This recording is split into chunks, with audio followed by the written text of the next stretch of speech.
fun zone here. The first three are three different spring forage blends that we kind of just came up with as a pot, like that customers have done in the past and can possibly have available for you in the future. So first one, it's an forage oat haymaker oat blended with a Forage P4010 and CDC Renegade 2-row smooth on.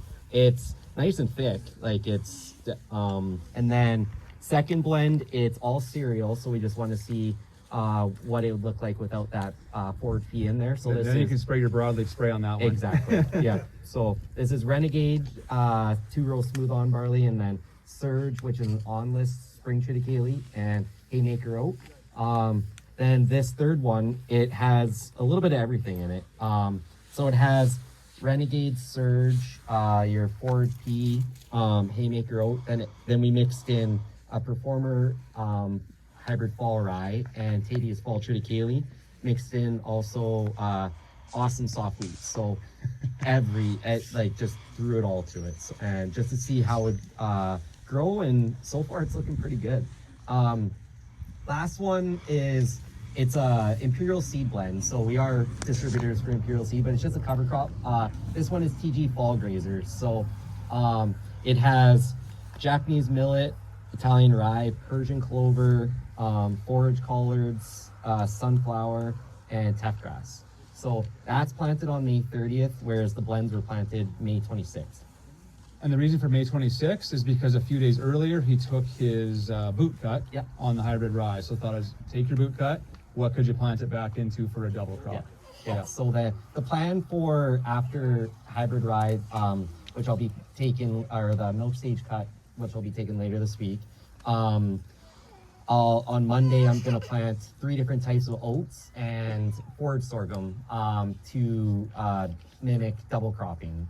So I'm going to compare Wesley, Bayer, and haymaker oat, and sorghum cinnamon grass. Wesley and Bayer, or Bayer will be our main go-to oat, but reason why we're going towards that one is barley yellow dwarf virus resistance on it. So that became an issue last year with double cropping. There was some varieties of oats that they didn't have any resistance to them, and aphids moved in and just decimated the crop. So if you're double cropping, we have a tiny bit of Wesley left this year, and then next year will be all Bayer will be a grain oat, but it has the barley yellow dwarf virus resistance, so that'll be awesome for the double croppers out there. The reason we don't use haymaker as much for double cropping is because it's a long season variety. So as you get into July, you need a little earlier than a forage oat, and typically at that time you're not worried about quality as much for double cropping, and so that's why I say a Wesley or a Bayer would be our double crop oat versus a haymaker. So, but if you just wanted to go May 15th and your crop is a forage blend, you could do this as a forage blend too. So the one that has the fall crops in it, the thought with that is you could take this off, and then that fall crop would regrow in the fall. Maybe get a graze out of it. Maybe you could overwinter it for a forage use with that forage blend. But there was softweed in there too, so there's some awns in there. So the thing is, if you don't want awns, okay, well then let's pick something that's only got awnless stuff in it. And if you don't care, because you're silaging it, then you can put whatever you want in there. So that was the thought behind this. Any questions on some of these blends, or? Have you tried any faba beans in mixes? We have. Yeah. The faba beans pretty long season, so you'd want to pair that up with long season stuff like a Surge Trit. You could boost your protein with that. It stands really well. It's pretty watery though, so when you go take it, it doesn't amount to a whole lot of.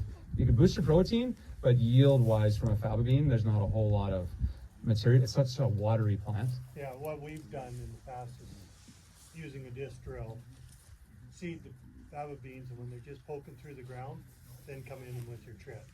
Okay. So seed your fabas, and when they're just coming up, go plant in your trit or something. Yeah. Okay. And that worked really well. Okay, that'd be a way. We're a Central Alberta home. So. Yeah, well, it'd be a way to get that at maturity timing a little bit closer. Well, it was still September. Okay. So then, you could do, but like the Surge is a longer season. It is, spring triticale, that for an awnless one there, and So for broadleaf and leaf control in this, is there nothing you could do? No, because you got your Nothing really. broadleaf weed control. You got your peas in there, so that's why some people just go without the forage pea in there. Bazagran is an option. Bazagran. Yeah. Okay. Yeah. Great, because that can be used on cereals and on faba or pea. Yeah. But it's not it's an expensive chemical and not really a great chemical, so that's the downside to Bazagran. It can get you through a pinch. Yes. Any other questions around this? Yeah, I would say the amount of blends and unique things we're doing it's increased. We're trying to standardize it a little bit, so we've got, okay, you can pick this, or this as your standard ones, because some people don't know what they want necessarily, and if they can just say, oh, well, here's the 6 things in there, yeah, that'll work for me. So, so that's because the challenge is, like, depending on the order size, it's a bit of work or process to get these blended up for our customers. And some of the orders are pretty big. Like, we've had Super B size orders of blends like this. So, so it just takes a bit of work to make that happen, or pre-blend it into a bin for that customer. Exactly. Yeah. Yeah.